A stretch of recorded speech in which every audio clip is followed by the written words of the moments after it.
Selamat malam Pak Pala. Malam. Jumpa lagi Pak. Ya. Begini Pak Pala.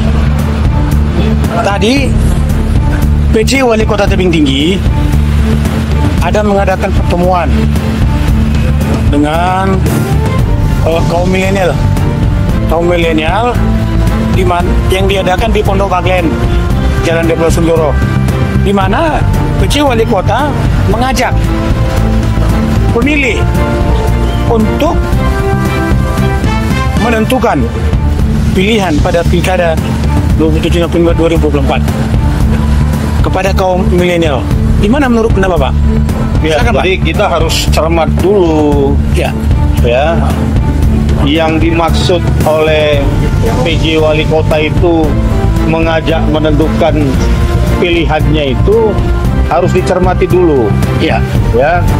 Memang kalau kita hanya sepenggal ya, membaca PJ Wali Kota mengajak pemilih pemula untuk menentukan pilihannya, ini bisa menimbulkan interpretasi yang berbeda.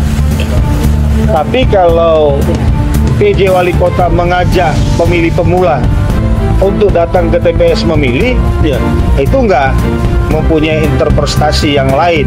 ya, Artinya PJ Wali Kota selaku pemerintah mempunyai tanggung jawab, ya, supaya penyelenggaraan pilkada pemilihan wali kota dan wakil wali kota tebing tinggi itu bisa tingkat partisipasi pemilihnya itu tinggi. ya, Karena kan memang selalu tingkat partisipasi pemilih ya, di pilkada itu kan lebih rendah dari pemilihan legislatif.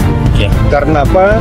Karena kalau di pemilihan legislatif, karena peserta kontestasinya banyak, jadi masing-masing calon legislatif ini kan membawa orang untuk ke TPS memilih. ya, Maka selalu tingkat partisipasi pemilihnya tinggi. Ya. Tapi kalau untuk kontestasi kepala daerah, dalam hal ini wali kota dan wakil wali kota tebing tinggi, karenanya 3 pasangan calon, ya mungkin tim yang mengajak ke TPS itu tidak sebanyak untuk pada pemilihan legislatif. ya, Jadi kegiatan yang dilakukan oleh pejabat wali kota hari ini di Pondok Baglen dengan mengajak pemilih pemula menentukan pilihannya, ya, ini bisa cenderung mengarahkan kepada salah satu paslon. ya, Kalau memang itu ya. ya, Tapi kalau dia mengajak pemilih pemula untuk memilih ya, dan menyarankan pemilih pemula mengajak tetangga-tetangga datang ke TPS untuk memilih, ya itu positif, ya, ya, ya.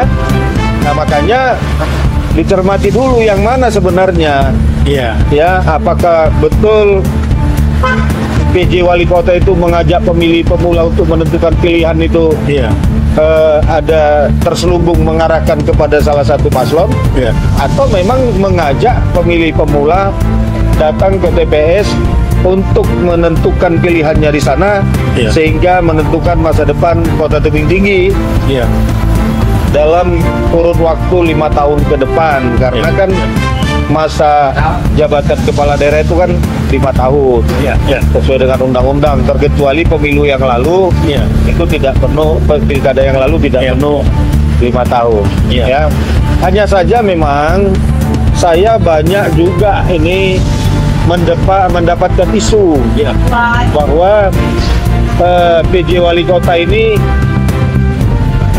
mempunyai agenda terselubung, ya, untuk mengarahkan kepada salah satu pasangan calon, Iya. untuk Gubernur Sumatera Utara, Iya.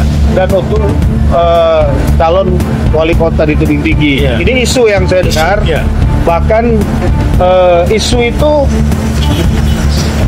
semakin kencang ketika ya ada safari ke sana kemari. iya, cawe-cawe ya Pak ya, Ya, itu isu ya, ya, tapi saya selaku warga Kota Tebing Tinggi, Iya. yang memang juga dunia saya itu di dunia politik, ya, ya, dan saya juga seorang praktisi hukum dan penegak hukum, ya, ya.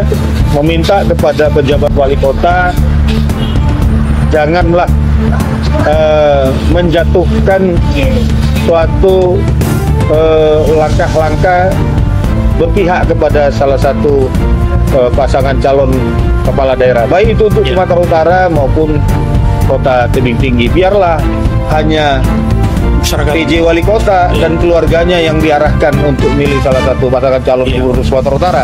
Karena kalau PJ wali kota Tebing Tinggi, saya kira nggak bisa dia milih di Tebing Tinggi karena dia bukan penduduk Tebing Tinggi. Dia kan itu penduduk Kota Medan. Ya. Dia hanya bisa memilih gubernur Sumatera Utara.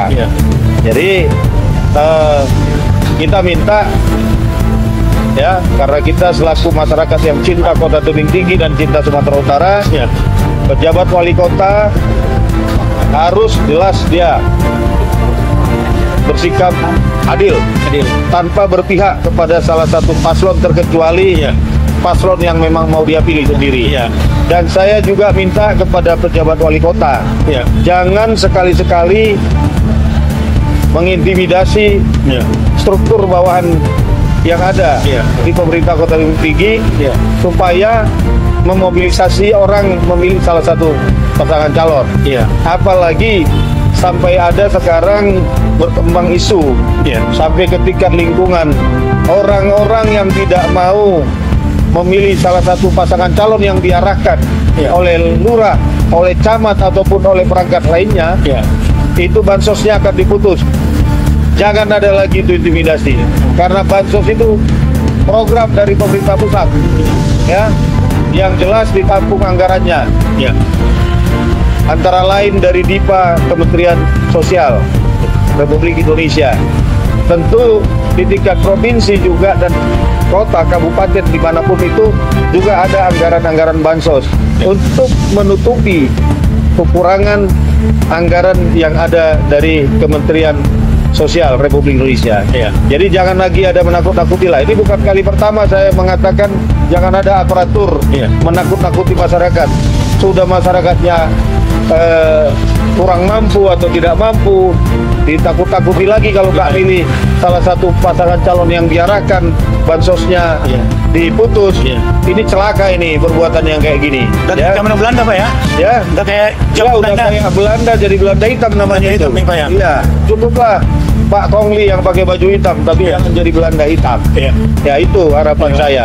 Tapi melalui kesempatan ini saya mendukung pejabat wali kota kalau dia mengajak masyarakat datang ke TPS untuk memilih pilihannya sesuai dengan apa yang ada di dalam pikirannya, yang dia yakini yang dipilih itu, baik itu gubernur Sumatera Utara, baik itu wali kota Tebing Tinggi, yang bisa meningkatkan kesejahteraan masyarakat. Itu. Jadi coba kita berpositif dulu, berpikir terhadap pejabat wali kota. Tapi kalau memang dia mengajak menentukan pilihan, itu sudah, kalau main bola ini udah upside ini. Ya, udah offside kalau dia main bola. Jadi kita berpikir positif, ya.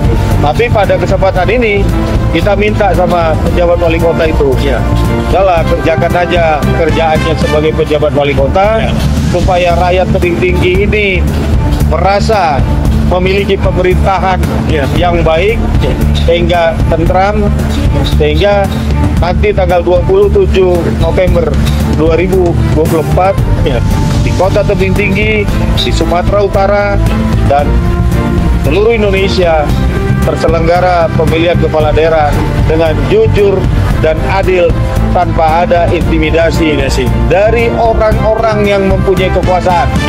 Itu dari orang-orang yang mempunyai kekuasaan, itu digarisbawahi. Jadi pemilu jujur dan adil, itulah idaman kita semua. Jadi menurut pandangan Bapak, pertemuan itu kurang pas, Pak? Pertemuan itu positif. Yang paling penting jangan ada mengarahkan kepada salah satu pasangan calon, baik itu calon wali kota Tebing Tinggi dan wakilnya, maupun itu pasangan calon gubernur Sumatera Utara dan wakilnya. Oke, Bapak Arah, semoga pemerintah Kota Tebing Tinggi dapat mendengar saran Bapak ini. Ya, ini sebenarnya bukan hanya sekedar saran, Ya. tapi ini bentuk suatu komitmen Komitmen. kepada kita semua Ya. dan pejabat wali kota harus menjadi contoh dan teladan di tengah-tengah pemerintahan Kota Tebing Tinggi, sehingga seluruh aparaturnya menyatakan bahwa pemilu di Kota Tebing Tinggi akan berjalan jujur dan adil. Pemilu di Sumatera Utara akan berjalan terlaksana dengan jujur dan adil. Begitu Pak ya. Ya, Oke, terima kasih Pak Kepala atas wejangannya, atas penjelasannya. Semoga Pilkada Kota Tebing Tinggi 27 November dapat terlaksana dengan baik dan jurdil ya Pak ya. bukan hanya Kota Tebing Tinggi, Sumatera Utara, Sumatera Utara karena juga, kita ya. memilih Gubernur Sumatera Utara. Ya, Sumatera Utara ya. Gubernur, ya. Iya. Sekali lagi Pak, terima kasih Pak. Terima kasih. Ya, oke.